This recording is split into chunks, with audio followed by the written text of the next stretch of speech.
Good afternoon, everybody. It's a great pleasure to be with you once again. I'm sorry I cannot be with you in person in New Delhi. I had planned to come, but somehow it didn't work out. But at least I am grateful to God that I can speak in person and send you this video presentation. First of all, in my first slide, I have to say heartiest congratulations to TEFLAS, heartiest congratulations to Solvent Extractors Association for once again, for the second time, organizing Globe Oil in New Delhi. When we have Globe Oil in New Delhi, we are actually honoring the contribution of Northern India, which is a very important part of the Indian market and the second, in my opinion, the second most important market for veg oils on the Indian subcontinent. And of course, considering that we are in our capital city and in the national capital region. So many congratulations to all of you who come and support Globe Oil New Delhi. I wish I could be there myself. I haven't been in New Delhi for a long time, but maybe next year I should be able to join you. The other piece of good news that we should all be rubbing our hands with glee is the fact that the export tax, the much hated export tax on CPO, has been suspended by Malaysia. It's a very bold and very dramatic move by the Malaysian government. We have to congratulate them because they have realized that this export tax is actually pulling back Malaysian exports of palm oil, particularly CPO.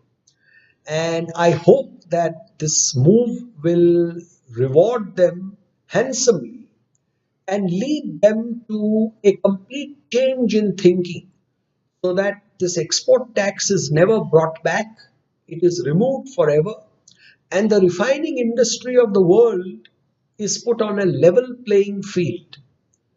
All refiners, whether in India, whether in Pakistan, whether in Malaysia, whether in Indonesia, should have access to CPO unhindered.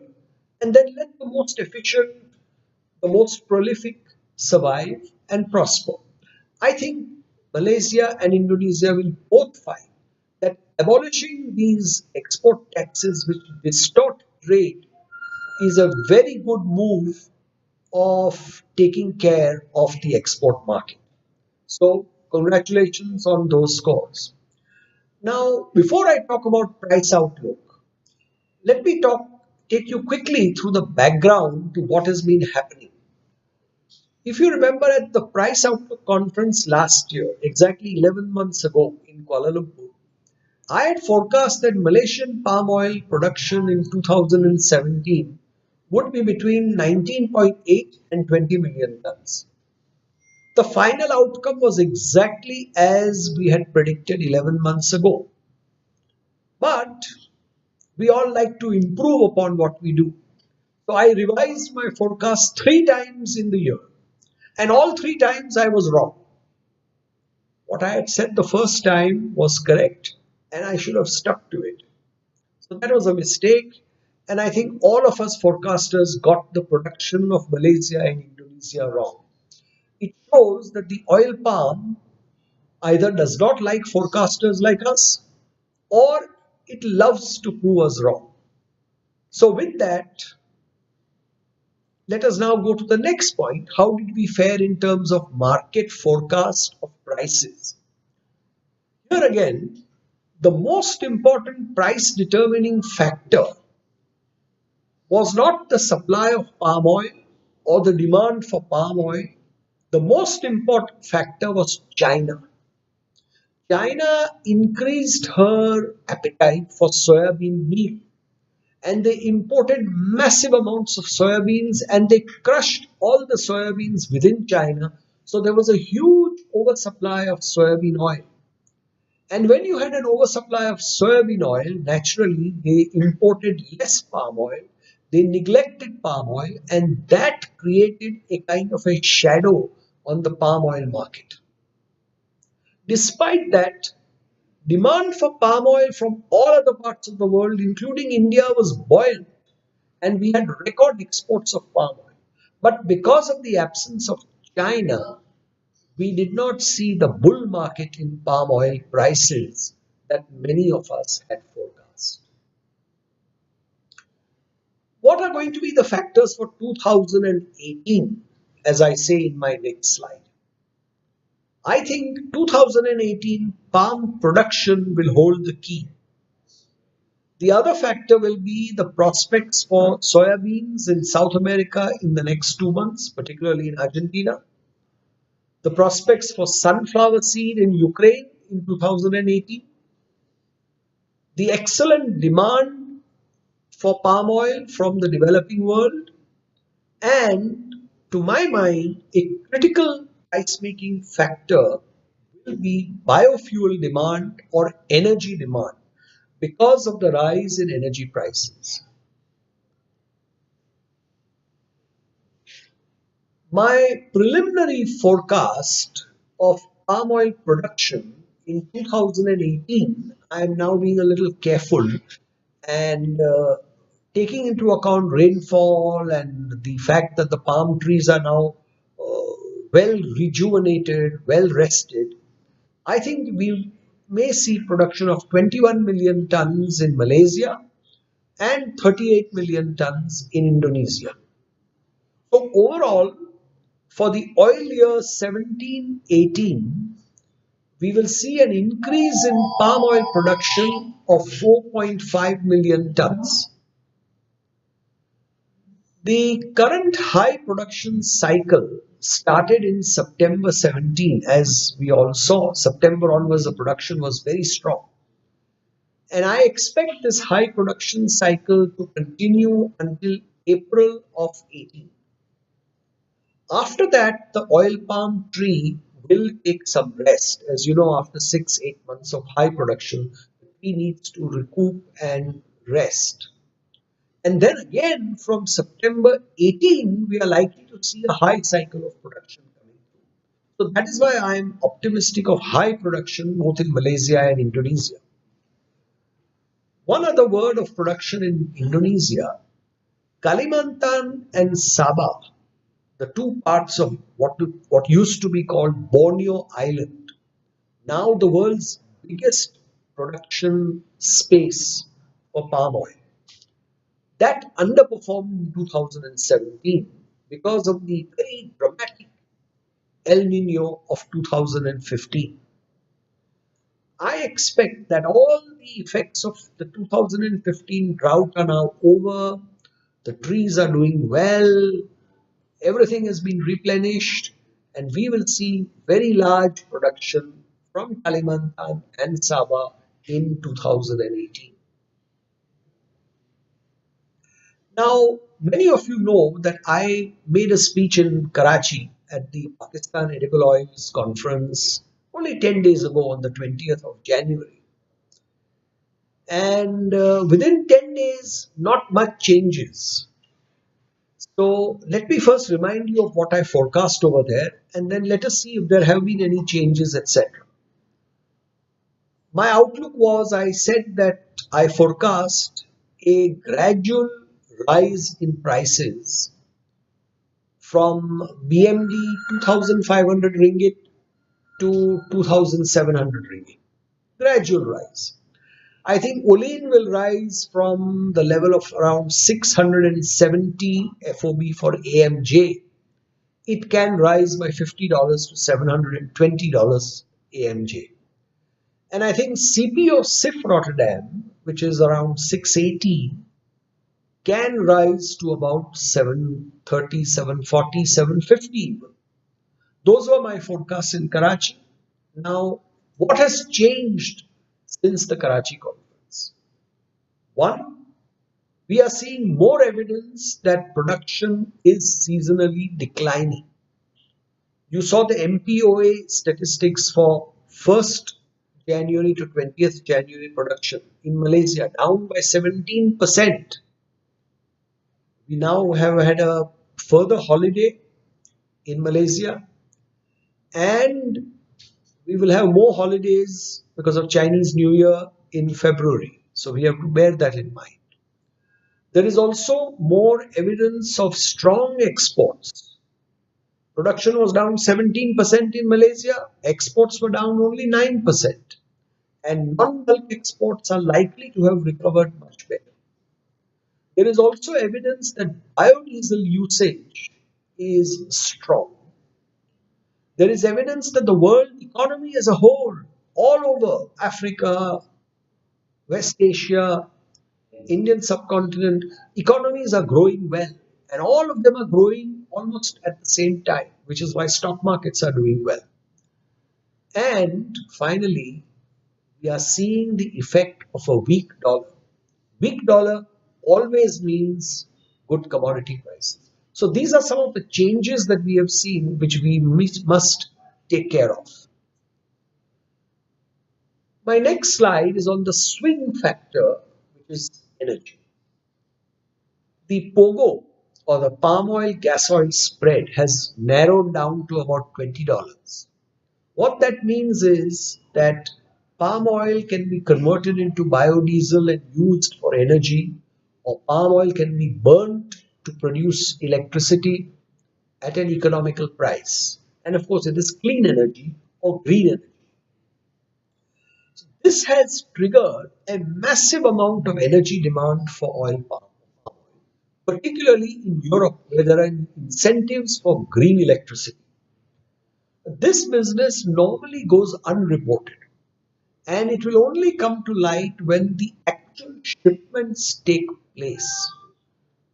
So, in my opinion, a lot of bearishness in the market has already been priced in, and we are likely to see the effects of those exports and those shipments in the next coming months.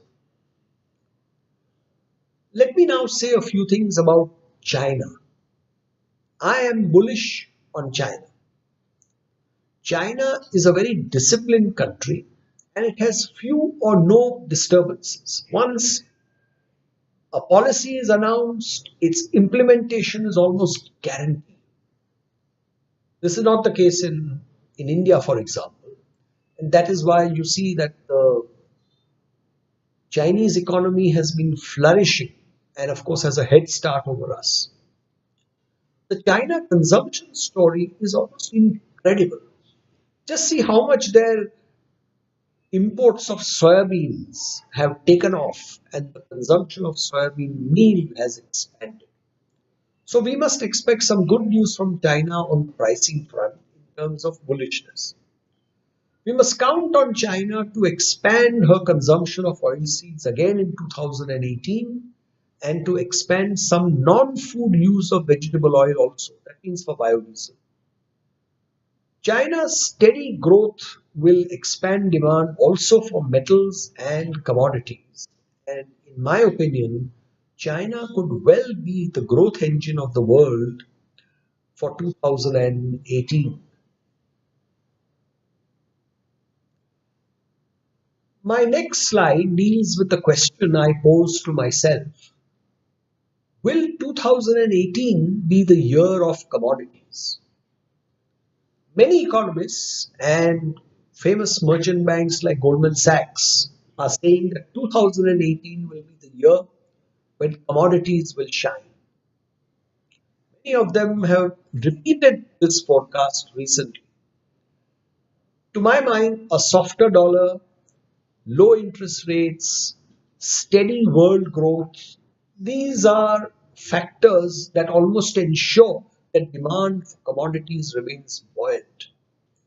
So if commodities are going to have a good 2018, how can we be bearish on vegetable oil?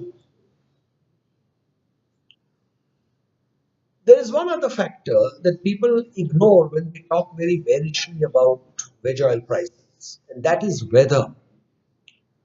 We have had 4 years of uninterrupted bumper harvests in soybeans. Back to back. South America, North America, South America, North America, bumper harvests. We have had 4 years of uninterrupted bumper harvests in sunseed in Ukraine and Russia. It usually doesn't happen that way, but it has. We have been very lucky. Last 2 years, after the very cruel El Nino of 2015, we have had 2 years of very good weather in the palm oil belt. So, how long do we expect this Goldilocks scenario to continue and for the world to enjoy good weather and escape any ravages of dry weather or any other problems? That brings me to India. And as my next slide says, on import duties, so far we have done exceedingly well in India, and I have to give a rich pat on the back to our Solvent Extractors Association and to other sister associations like SOPA and all, who all cooperated. We were all united in representing to the government. The government also, hats off to them. They listened. This is a listening government, obviously. But I would say Team SEA did extremely well, and we can all be proud of what they have done. And I'm sure you have given them many rounds of applause, not only to the people from SEA, all our stalwarts, but also to our well-wishers like Mr. Pasha Patel, Mr. Nitin Gadkari, and others who have all come together in the national interest. I think that is something that we can all be proud of. There are one or two things which need to be rationalized in the import duties. I think yesterday's budget may have taken care of some may be unfinished business. But there is one thing that SEA needs now to focus on, and they have to do a job of salesmanship. And they have to convince the government that these large resources which are being mobilized from import duties on veg oils should be plowed back into oilseed agriculture, either in the form of development fund or direct subsidies to our farmers, whatever it is, it doesn't matter. But this money has to be plowed back into oilseed farming. Set up model farms, do whatever is necessary. That is the only way we will be able to get our Indian oilseed agriculture booming once again. On the import front, imports, what I project, and I have not changed these which I presented 10 days ago, that I am quite bullish on India's imports. Economy is doing well, prices are not high. So we expect that India's imports will be almost 16 million tons, 15.9. Palm will benefit 9.8 million tons of palm. Soya will be about the same 3.2 million tons. And sunflower is booming, but I think sunflower eventually will run into a problem of availability. Prices will rise, and so I am only projecting sun oil imports at 2.3 million tons. The balance will be taken up by rapeseed oil and miscellaneous. On the biodiesel front, because we are now looking at energy demand, food demand, and then, as we usually do in my paper, we shall analyze the incremental supply and incremental demand. So, on energy demand, Malaysia is at B7. It's been a huge disappointment. Malaysia can easily go to B10, but the political will does not seem to be there. Indonesia, on the other hand, is very likely to increase its usage of palm biodiesel after Ramzan. And Indonesia is a place where we are hopeful that more energy demand will crystallize. Brazil is the one country in the world which takes renewable energy very seriously. They have done wonders with ethanol. Now they are doing the same wonders with soya biodiesel. And they will be going to 10% biodiesel to be blended from March 2018, which means that effectively Brazil will stop exporting soybean oil. And that is why I am reasonably optimistic or bullish on soya oil prices. The other factor is discretionary blending. where you don't need subsidies, you don't need compulsions. The cost of biodiesel is lower than the cost of fossil diesel, and that is why people substitute. And I think that will happen at some stage later in this year. And the first country to switch will be Indonesia. Watch Indonesia carefully. World energy demand, veg oil use for biodiesel increased by 3 million tons in 16-17, mainly because of Indonesia and the Indonesian mandate. I think in 17-18, this demand will increase by 4 million tons, mainly again because of greater usage in Brazil and in Indonesia. We may see some greater biodiesel usage in the United States, but so far the US has been a huge disappointment. US farmers had such high hopes from the Trump administration, and they voted for Mr. Trump in huge numbers. I'm just wondering what they think now, because none of those high hopes on biodiesel, biofuels have been realized. And the US farmer who used to sell his soybeans at $15 a bushel, then he sold them at $12 a bushel and he was very angry, is now selling his soybeans at $9.50 a bushel. And he's wearing cap saying, Make America Great Again. So let's see. World food demand, in my opinion, will rise by 3 million tons again this year, having risen by 3 million tons last year. So now we come to the very important slide on incremental supply and incremental demand. And you can see that in 17-18, I am expecting world supply to increase by 7.5 million tons, mainly on the back of palm oil supply increasing by 4.5 million tons and soybean oil supply increasing by 2 million tons. The rest of it is very small. And against increase of 7.5 million tons, we have demand going up by 7 million tons. Last year, supply went up by 12 million tons because palm oil supply rose by 6.5 million tons. So we spent last year building up stocks, replenishing stocks. This year we don't have the ability to replenish stocks any further. Stocks, supply and demand are more or less in balance. And this is one more reason why I am not bearish on vegetable oil prices for this current year. As I said, if biofuel demand comes up, this is the new joker in the pack. If biofuel demand is more than what we expect, we can have stronger prices. Otherwise, prices will behave as we are predicting. Now, my assumptions for price outlook for next year.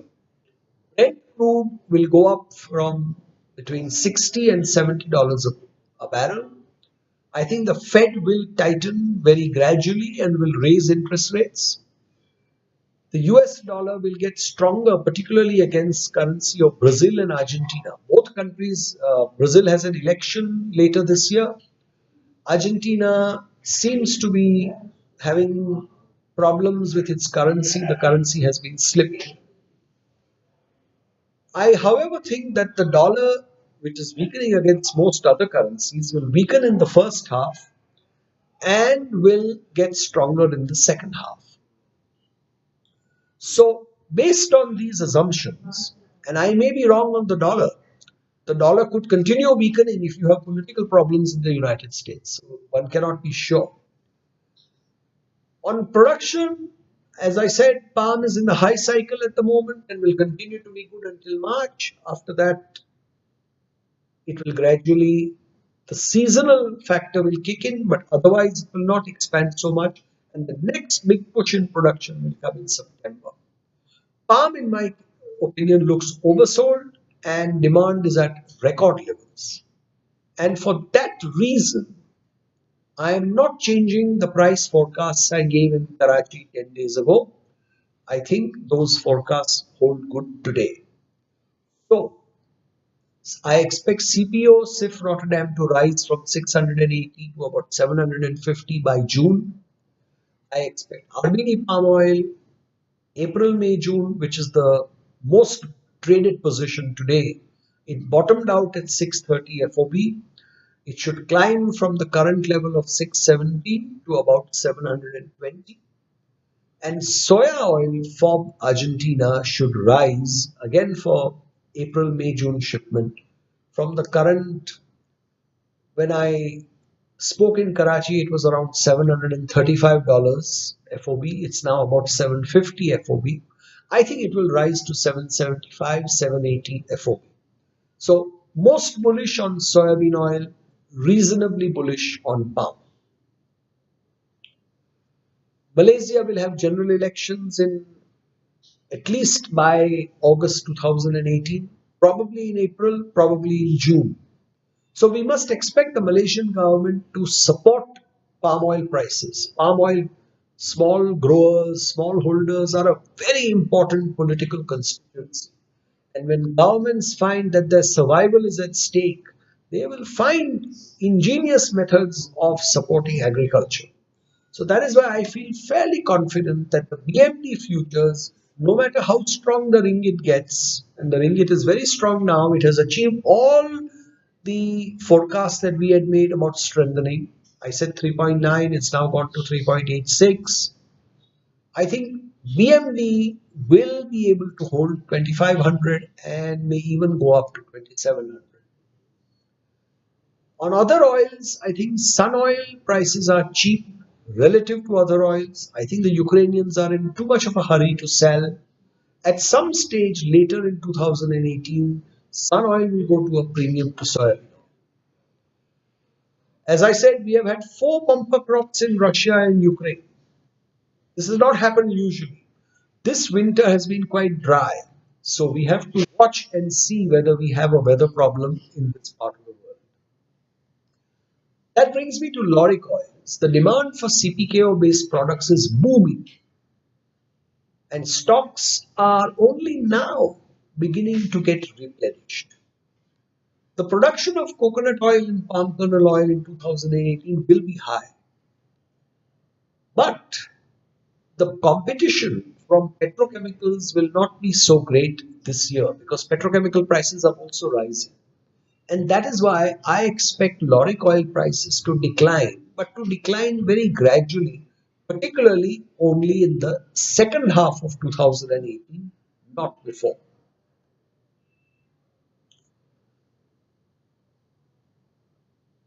I keep being asked the question pointedly, will veg oil prices rise in 2018? I think the answer in dollar terms, yes. The drop in the BMD has been deceptive. In terms of US dollars, prices have fallen very little. Any revival of energy demand or visibility of energy related business will support prices. So I expect a gradual rise in prices from now until June 2018. I am not making a forecast for the second half of the year because at the moment it is impossible to guess what the production etc. will be like. And finally, in conclusion, I would say we have seen the lows of the year. The lows happened in the first 2 weeks of 2018. I think the lows are gone. We should now expect gradually rising prices over the next several months. Indian Rabi oilseed outlook is not that good, and I expect again here the government wants prices to rise. The government wants to help farmers. Indian government is not that effective when it says it wants to do something for agriculture.